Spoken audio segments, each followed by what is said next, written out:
ძალიან კეთილგანწყობილი გარემოა.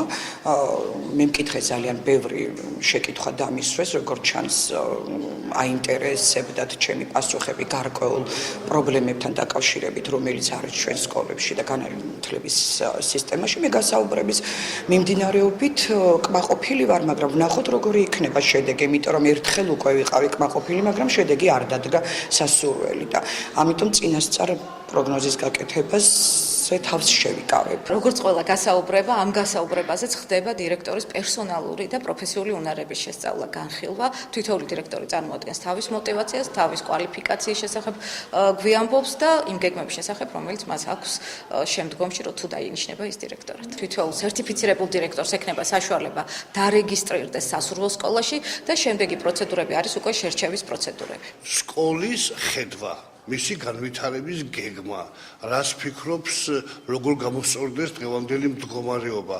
ანუ ის საჭიროებულო კითხვები და ყველას ერთი და იგივე კითხვა ესმება, ყველა აპლიკანტს, იმიტომ რომ ყველა იყოს თანაბარ პირობებში.